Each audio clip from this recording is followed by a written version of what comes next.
రాజన్నది 10 days అయిపోయింది, మెల్లమెల్లగా అట్నే 1 month వచ్చింది. నేను రాజన్న దగ్గరికి మళ్ళీ పోయినా, శివ మన అమౌంట్ రాలేదు. రాజన్న ఎట్లా అంటే, ఇప్పుడు నువ్వు ఎటన్నా అటు ఇటు వెళ్తే నువ్వు నార్మల్గా వెళ్తున్నావు కదా, మన కారు కూడా ఉంది కాబట్టి కారు తీసుకొని పో అని నాకు ఒక కారు కూడా ఇచ్చింది.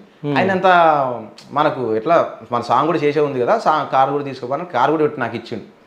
సో నాకు ఈ అన్న దగ్గర నుంచి ఏమో డబ్బులు రాలేదు, ఎట్లా ఇప్పుడు నాకు అప్పుడు 20,000 అడ్వాన్స్ ఇచ్చిండు, ఇప్పుడు కారు కూడా పెట్టుకొని కారు కూడా నాకు అక్కడ పెట్టిండు.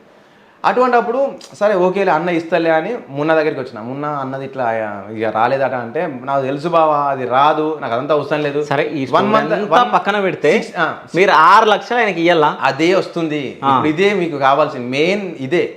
ఏంటంటే ఈ సుత్తి లేకుండా డైరెక్ట్ పాయింట్కి వస్తే అయిపోతుంది కదా అని. ఇప్పుడు ఇది లేకపోతే మీకు అది అర్థం కాదు. ఓకే, అయితే ఈ 2 lakhs ఏదైతే ఉందో 1 month వచ్చింది, దానికి 2,20,000 వడ్డేసిండు. నాకు 2,40,000 అయింది.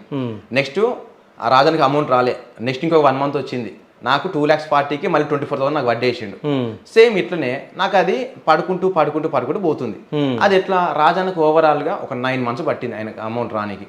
ఆయనకు అమౌంట్ వచ్చింది, శివ నాకు అమౌంట్ వచ్చింది మనం షూట్కి వెళ్దాంపా అని చెప్పిండు. అని తర్వాత సరే ఓకే అన్న అని చెప్పిన. కానీ అప్పటికి నాకు ఇక్కడ ఎంత అయింది, 3,40,000 అయింది మున్న దగ్గర. నాకు మిత్తిలాగా నాకు ఓవరాల్గా నాకు 3,40,000 అయింది.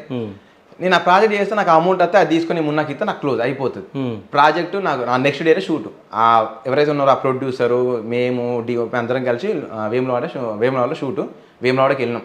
వేములవాడలో షూటు మేము ఇక తెల్లవారితే షూట్ నైట్ అంతా డిస్కస్ చేసుకున్నాం, ఎక్కడ తీయాలి ఏంటంతా ప్లాన్ చేసుకున్నాం. తెల్లవారితే ఇక మార్నింగ్ 6 o'clock షూట్ స్టార్ట్ చేద్దాం అనుకున్నాం.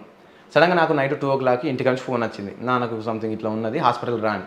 వెంటనే ప్రొడ్యూసర్కి వాళ్ళకి చెప్పి నేను అక్కడ నుంచి హాస్పిటల్కి వెళ్ళినా.